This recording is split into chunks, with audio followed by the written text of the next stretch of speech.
Bonjour et bienvenue sur cette vidéo sur Tapinoma Magnum. Donc première chose à dire, on ne veut pas vous donner ici une solution ultime, hein, si tant est qu'il y en ait. Ce qu'on veut vous montrer ici, c'est tout simplement une vidéo expliquant pourquoi Tapinoma Magnum pullule, pourquoi on a constaté chez nous sur la pépinière une diminution de sa zone d'influence et pourquoi on pense que vous pouvez mettre en place des mesures chez vous qui favoriseront la diminution de sa zone d'influence. Alors pour être sûr que c'est bien cette fourmi qui vous concerne, si vous êtes en Corse et que vous pensez que c'est la fourmi d'Argentine, c'est probablement celle-là. Une façon d'être sûr en fait que c'est bien Tapinoma magnum qui est présente chez vous, c'est de prendre une fourmi et de l'écraser sur vos doigts. S'il y a une forte odeur de beurre rance désagréable, c'est que c'est Tapinoma magnum. Donc pour situer, déjà nous on est une pépinière de plein champ installée en Corse du Sud. Donc le terrain de prédilection de Tapinoma magnum, hein, chaud, sec, en bordure de maquis. On a dû faire des travaux il y a 2 à 3 ans pour enterrer les canalisations de la pépinière. Vous voyez ici la photo, donc sol très dégradé forcément vu qu'on est passé au tractopelle pour enterrer les canalisations et donc une présence fortement renforcée de Tapinoma magnum. Vous voyez ici une vidéo, ça c'est dans la serre il y a 2 ans. C'est sous un bac de culture, ça donc un milieu parfait pour les tapinomas ou pour leurs œufs qui ont besoin de chaleur. Donc c'est peu dire que de parler d'une invasion. Donc sur la tranchée, alors là on regarde la tranchée qu'on a fait, vous avez vu la photo avant. Ça c'est 2 ans plus tard. Donc on voit que Tapinoma magnum est toujours présente, hein, là on la voit se balader. Sauf qu'en fait la zone d'influence a quand même fortement diminué. Il y a encore une fourmilière ici, quand on gratte un peu on se rend compte que sous terre il y a toujours les œufs. Ça, c'est juste collé au local d'irrigation, donc pile là où passe la tranchée, hein, vous voyez toute la zone ici. Et en fait, on constate que partout où Tapinoma magnum s'est installé, c'est-à-dire toute la zone qu'on voit ici devant, eh bien, il y a un retour de la végétation beaucoup plus précoce que où elle ne s'est pas installée. Et je pense que Tapinoma magnum y est pour beaucoup, en fait. Parce que quand la fourmi fait ses galeries, elle finit par partir en fait du lieu où elle s'est implantée et par aller chercher son bonheur ailleurs une fois qu'elle a tout mangé ce qu'il y avait à manger. C'est un peu comme un rouleau compresseur qui avance petit à petit. Là, on la voit encore présente, hein, sur la bordure de notre local d'irrigation.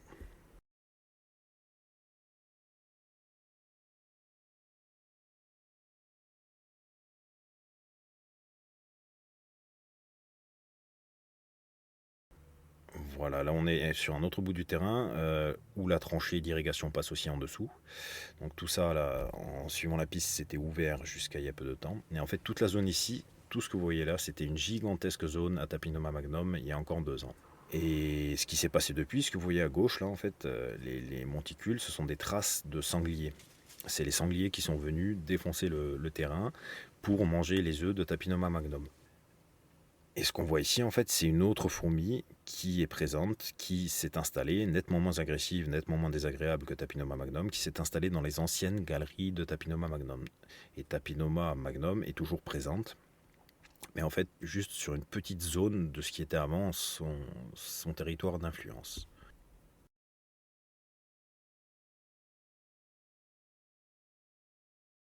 Là, vous voyez un sac de culture, ça c'est au bout de la pépinière. Sac de culture qui était, pour l'anecdote, complètement plein de Tapinoma magnum quelques jours avant que j'ai fait cette vidéo. En fait, tout le sac de culture était complètement blindé. C'était un nid avec des œufs et les sangliers sont venus éventrer ce sac, donc selon toute vraisemblance, en fait, pour manger les Tapinomas. Vous voyez là le sac complètement éventré, Tapinoma encore présente, hein, mais avec pas d'œufs apparents en fait. Elle est encore présente, mais sa population a fortement diminué. C'est pour montrer en fait le rôle des sangliers dans la régulation naturelle de Tapinoma magnum. Ce que vous voyez ici, c'est une autre zone qui avait aussi été retournée. Pour l'anecdote, en fait, ce qu'on avait fait ici, c'est qu'on avait, on avait ramené en fait les restes de ce qu'on avait creusé pour faire une serre enterrée pour terrasser le coin, donc de la terre très retournée, donc un sol forcément très dégradé. Ici encore une fois en profil pour voir ce que ça donne exactement. Donc en un premier temps, en fait, les restes de terre sortis du sol qui ont fait la terrasse. Dans ces restes de terre, on a planté les arbres fruitiers. Au-dessus de ces arbres fruitiers, des vieux bois morts, enfin du branchage en décomposition, couvert par de la laine pour conserver l'humidité et accélérer la décomposition. Et au-dessus de ça, un arrosage pour les arbres et en même temps garder le bois humide et que la décomposition se fasse relativement rapidement. Là, c'est il y a 2 ans, donc ça a un peu poussé et on se retrouve avec en fait une tapinomière, si on peut dire, géante. Tout ce que vous voyez là, les espèces de monticules, c'est que Tapinoma magnum. Et en fait, ces monticules qui ressemblent un peu à ceux aux turicules des vers de terre font partie du rôle écologique de la fourmi. Si on regarde la chose, en fait, il y a une terre qu'on a tassée, qu'on a mis dessus, et en fait, elle, Tapinoma, que vous voyez là, elle aère ce sol et elle enfouit des graines. Donc, elle a un rôle écologique essentiel en Corse. Alors, vous voyez hein, comment ça pullule, comment ça bouge, et les petits œufs que les fourmis essaient de sauver. Voilà, ça c'était il y a 2 ans. C'est en fait toute la zone qu'on voit ici à gauche, c'est une tapinomière géante.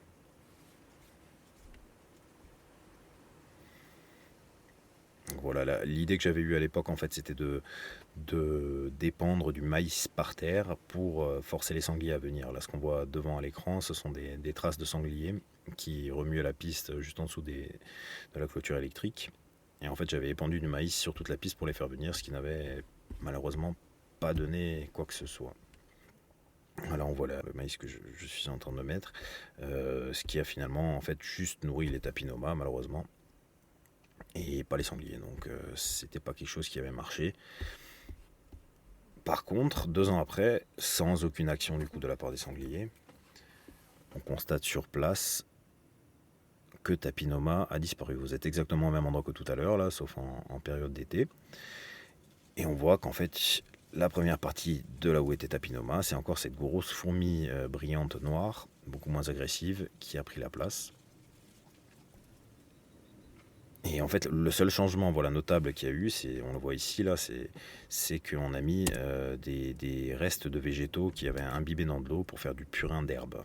Le purin d'herbe, c'est quelque chose de relativement facile à faire. En fait, on met des végétaux frais dans de l'eau, on le laisse mijoter 2 à 3 semaines.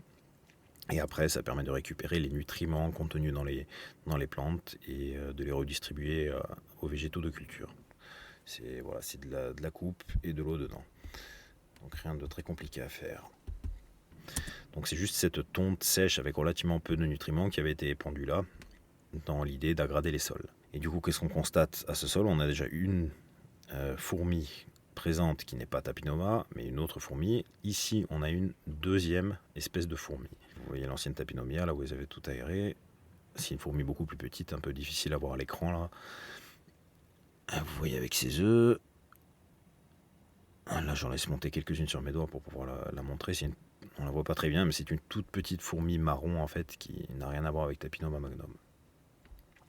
Et juste à côté, qu'est-ce qu'on constate? Eh bien, une troisième espèce de fourmi. Une troisième espèce à tête rouge, enfin rouge marron et à arrière-train noir. Donc 3 espèces de fourmis sur les anciennes galeries qu'a laissé Tapinoma magnum en place. Galeries qui restent toujours en place, sol donc toujours aéré et avec possibilité pour les végétaux de germer à l'intérieur plus facilement, puisque c'est déjà aéré, et de faire leurs racines plus facilement vers en bas. Alors le fourmilion. Qu'est-ce que c'est le fourmilion? Alors le fourmilion, petit aparté, c'est un fourmilion littéralement, c'est un animal...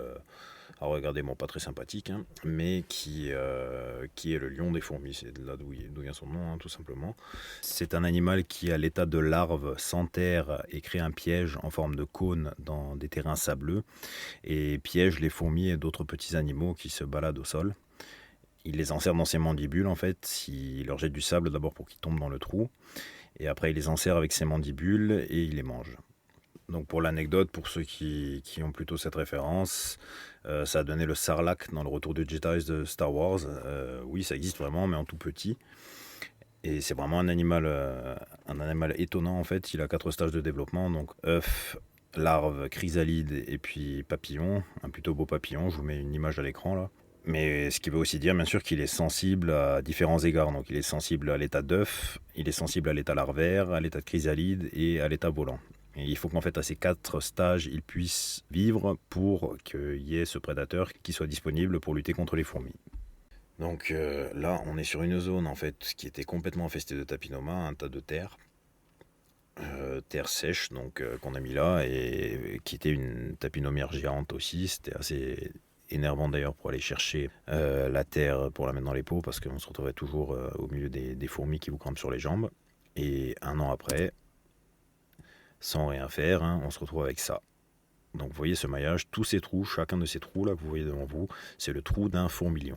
Et les fourmilions, ben, ils mangent les fourmis. Tout simplement en laissant ce tas de terre meuble en place, on se retrouve avec une gigantesque zone à prédateurs de Tapinoma et plus aucune Tapinoma présente dans tout le tas. Donc là, ce que j'ai fait en fait pour continuer le test, c'est que j'ai pris une partie de ce tas de terre que j'ai chargé dans la brouette en prenant bien en dessous pour éviter de blesser les fourmilions, que j'ai ramené sur une zone qui est actuellement infestée par les Tapinoma. Ouais, vous voyez là, c'est pour vous montrer tout simplement que c'est juste de la terre meuble, hein, c'est du compost très dégradé en fait, compost de végétaux très dégradé, de la terre meuble. Donc un milieu parfait pour les fourmilions puisqu'ils ont besoin de la terre meuble pour faire leur petit piège qui s'effondre. Ça c'est le tas de terre du coup que j'ai ramené sur cette zone infestée par Tapinoma magnum. Les fourmilions ont fait leur nid, le lendemain ils étaient là, après avoir déversé la terre. Donc il y en a 4 ou 5 qui ont survécu en tout cas. Et du coup là ce que j'ai fait c'est que j'ai mis un peu de sucre pour guider les fourmis vers les nids des fourmilions. Là ce que vous voyez là ce sont les nids des fourmilions. On voit même le grain de sucre là au fond, même si c'est difficile à reconnaître à cette échelle avec la qualité de vidéo du téléphone portable. Donc à l'encontre de ce qui est dit notamment dans l'article de Corse Matin ou dans celui de France 3 Corse, il y a bien au moins un prédateur connu à Tapinoma magnum et c'est le fourmilion. Ce que vous voyez là au fond, c'est une Tapinoma magnum, ça là, qui se fait manger par le fourmilion. Là je vous ai montré, vu que c'est difficile à reconnaître, encore une fois désolé pour la vidéo, hein, mais là, ce que vous voyez là, ce sont les serres du fourmilion qui enserrent une Tapinoma magnum qui est tombée dans le trou. Voilà, ça c'est un fourmilion qui mange une Tapinoma. Là vous voyez les deux serres de ce fourmilion. Voilà, encore une fois pour vous montrer, hein, ça c'est une fourmi que j'ai jetée dedans, du coup une Tapinoma magnum, pour bien montrer que ça se fait bien manger. C'est difficile à reconnaître malheureusement. Mais ce que vous voyez là, c'est un fourmilion qui mange une Tapinoma magnum. Donc 2 fois d'affilée, c'est un peu trop pour être une coïncidence, hein. Donc le fourmilion mange des fourmis et aussi Tapinoma magnum. Du coup, il y a bien un prédateur naturel à Tapinoma magnum que vous voyez ici. Alors, vous voyez qu'elle essaye de se dépatouiller, de sortir du trou, mais elle n'y arrive pas. Du coup, pour résumer, ce qu'on a vu du coup, c'est qu'en fait les sangliers mangent les œufs de Tapinoma magnum et réduisent donc la population. Que les fourmilions sont aussi des prédateurs naturels directs de Tapinoma magnum, donc ils mangent les adultes. Et donc en fait il y a ces deux prédateurs qu'il faudrait encourager dans le cadre d'une lutte pour Tapinoma magnum. Donc je sais bien que c'est compliqué, hein, surtout si vous êtes maraîcher professionnel, de faire une zone où les sangliers peuvent accéder, pour pas dire impossible. Je prétends pas que ce soit facile de le faire. Par contre ce qu'on peut faire c'est dégager des zones quand on planifie la création d'une exploitation qu'on laisse accessible aux sangliers aux alentours des jardins. On peut aussi imaginer faire la même chose en bordure de ville. Si on a une zone qui est attenante avec le maquis, en fait laisser cette zone accessible, ne pas clôturer, en fait clôturer le moins possible pour que les sangliers puissent accéder le plus loin possible et faire le ménage. Et l'autre donc c'est le fourmilion. Donc pour encourager le fourmilion, qu'est-ce qu'on peut faire? Eh bien tout simplement pour encourager le fourmilion, il vous faut de la terre meuble, sèche, sur place, laissez au repos pendant un petit moment, et bien évidemment aucun traitement. Parce qu'en fait si vous traitez, étant donné que le fourmilion est le prédateur de la Tapinoma, c'est un accumulateur aussi de tout ce qui est toxique. Comme on déconseille aux êtres humains de manger trop de poissons à cause des métaux lourds, c'est pareil pour le fourmilion. Si vous traitez contre les fourmis, il mange quelques fourmis, il va se retrouver avec une dose de poison beaucoup plus élevée que ce qu'il peut supporter, donc le prédateur va mourir. Donc voilà, dans tous les cas, ne surtout pas traiter. Et la troisième des choses, c'est la succession naturelle, donc encourager cette succession naturelle et l'accélérer. Étant donné que Tapinoma magnum arrive sur des sols dégradés et les agrade, en tout cas contribue à leur dégradation, ce qu'il convient de faire en fait, c'est de laisser les sols infestés Tapinoma magnum tels quels et les recouvrir pour les enrichir petit à petit de matière organique en décomposition, comme c'était le cas sur la butte, ce qui va potentiellement amener d'autres fourmis à s'installer, même sans l'aide des fourmilions et des sangliers. Donc dans tous les cas, en fait, ce qu'il vous faut, c'est un milieu, un biotope préservé, traité en aucun cas, et encourager en fait la biodiversité et la richesse du sol. Que ce soit pour favoriser le fourmilion, encore une fois, ou pour favoriser la succession naturelle qui interviendra lorsque Tapinoma magnum déménagera de ses calories en les laissant à d'autres animaux. Donc voilà les pistes de lutte qu'on voulait vous partager contre Tapinoma magnum. Alors si cette vidéo vous a plu, n'hésitez pas à mettre un commentaire ou à laisser un like, ça fait toujours plaisir. Et puis dites-nous si ça peut vous intéresser d'avoir d'autres vidéos sur ce sujet ou d'autres. Et pour finir, n'oubliez pas de planter des arbres.